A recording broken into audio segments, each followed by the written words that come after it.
You've been told your resume needs more numbers to show how you improved your last job, but your job description was basically just do things, do them well, don't break anything. So what do you do here about the numbers? Hi, we're Kickresume. We've already helped more than 8 million people get hired at Google, Microsoft, and other neat places. And today, we're solving one of the most frustrating problems in resume writing: how to quantify your impact when your job didn't come with a built-in calculator. Before we jump into the how, let's talk about the why.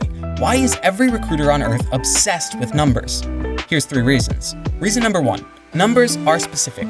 Significantly improved customer retention could mean that you saved 1 client, or 1,000. Who knows? Improved retention by 30% tells the recruiter exactly what they're getting. Reason number 2, numbers are believable.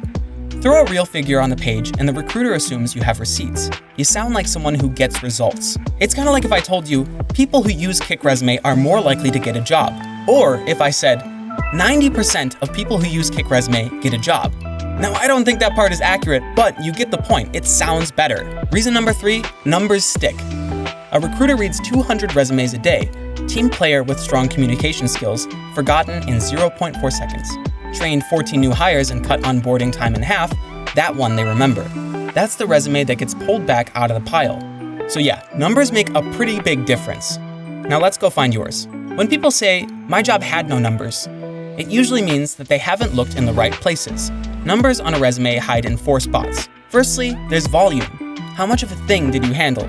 Clients, tickets, emails, students, patients, pick a noun and count it. Then there is frequency. How often? Daily, weekly, per shift, per project. Also, scope. How big was your playing field? Team size, budget, audience, locations, users. And of course, outcome. What changed because you were there?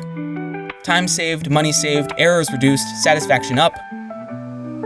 Run every bullet point through those 4 lenses. I promise, a couple numbers are bound to come out. Now here's what you do with it. Give a range. Don't know exactly how many clients you handled? Estimate it.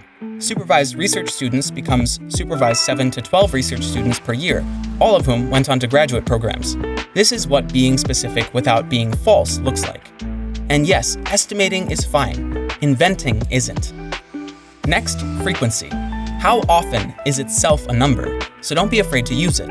Reviewed articles becomes reviewed 40 to 50 articles per week and decided whether to publish them or send them back.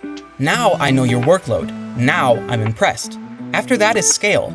Even if your job is mainly about soft skills, the room around you isn't. Chaired the events committee becomes chaired a committee of 12 and presented to audiences of 40 to 60 at meetings open to a 2,000 person community. Same job, entirely different planet.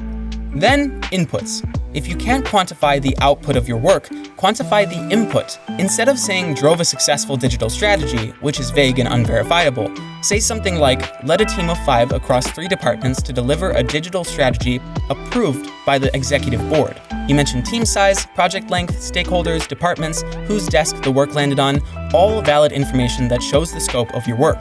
But what if you run every bullet point through every lens and you still come up empty? That can happen. Some jobs don't generate numbers, but even if wins don't show up on a dashboard, you can still write bullets that hit. Even without numbers, you can show that something changed because of you. You just need to describe the before and after. For example, improved onboarding process becomes redesign the onboarding workflow, cutting confusion and getting new hires up to speed faster. No percentages here, but the bullet points still show your contribution. Next, you can turn to comparatives. Words like first, only, primary, fastest, or most can do a lot of good in your resume. Bullet points like first team to implement a standardized documentation process, primary contributor to a critical product launch, or one of the most frequently used internal tools at the company carry a lot of weight. But don't get heavy-handed with this one. If you weren't actually the first, the only, or the primary, don't say you were. Recruiters will check. You can also tie your work to a business outcome.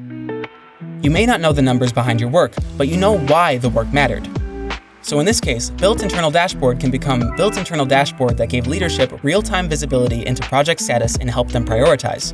This context shows where your contributions sit in the grand scheme of things. Impact isn't always revenue. Sometimes impact is the sales team can finally do their job. Enable the sales team to respond to customer inquiries faster. Reduce dependency on engineering by empowering non-technical teams to pull their own data. Improved collaboration between product and design.